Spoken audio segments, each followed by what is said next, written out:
Tol, pero nga ako ng gitara, tingnan ko lang, marunong pa ako.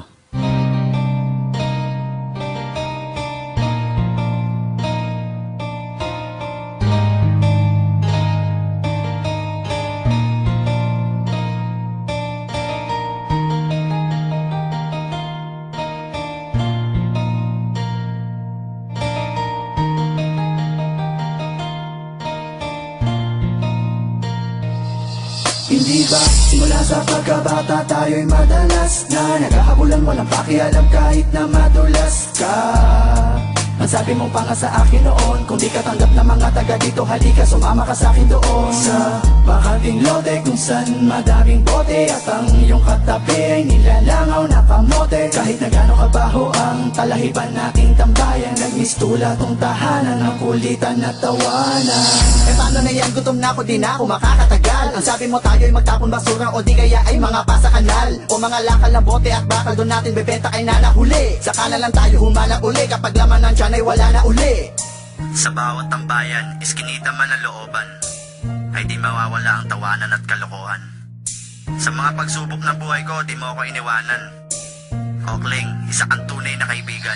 Inuman tayo! Sige, kaso wala kong pang-abono. Ang may aambag ko lang ay ang kanta kong wala sa tono. Silong tayo sa aking kubo kasi medyo umaambon, at pagsaluhan natin ang niluto kong pansit kanton. At sa katokwa, kasama ka lagi pag-istokwa.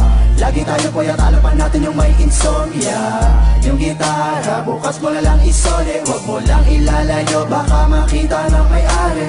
Kain na kain payat, tapos tulog ng tulog puyat. Hindi natin trip ang mag-aral, diba? Kaya tayo ay nagpatato sa balat. Standby! Bayosi-yosi, hindi ako sigurado kung bukas ay meron pa tayong mabobog G kay Aling Shoni. Igib tayo, tatlong timba. Hindi ba wala naman tayong hiya? Doon na tayo maligo sa gitna ng daan at kung pormahan, sige sasabayan na kita. At ang suot natin damit at saka pantalong galing sa sampayan ng iba.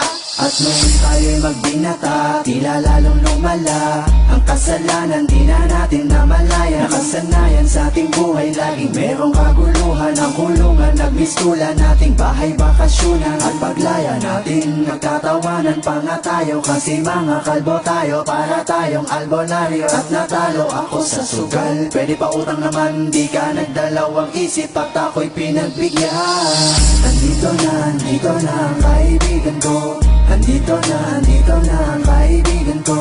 Andito na ang kaibigan ko. Na hanggang sumaklolo, di ba magne-negosyo tayo, tapos magkasosyo tayo. Sa sarili nating kumpanya ay mga bosyo tayo. Dahil minsan nangarap tayong dalawa na makaawan sa hirap. Pero papaano? Lumipas ang ilang buwang, hindi na tayo nagkita. Wala na akong balita sa'yo. Kumusta na, anong lagay, meron bang bago?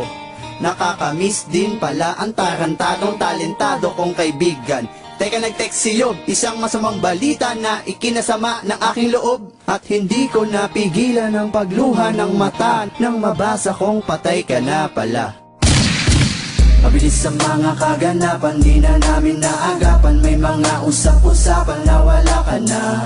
Tangina, hindi magandang biro yan. Sinong nanakit sa'yo, turo mo sa'kin sino yan. Kung sino pa ang mabait na nilalang, ay siya pa ang pinaslang. Dapat di na lang, ikaw iba na lang. Sa dami ng mga pinagsamahan natin, ay paano ko tatanggapin? At tanda mo na iniwanan mo sa'kin, ay mag-isa ko na lang lalanghapin. Iniwan ako ng kaibigan ko. Iniwan ako ng kaibigan ko. Iniwan ako ng kaibigan ko. Isa sa mga matalit na kaibigan ko.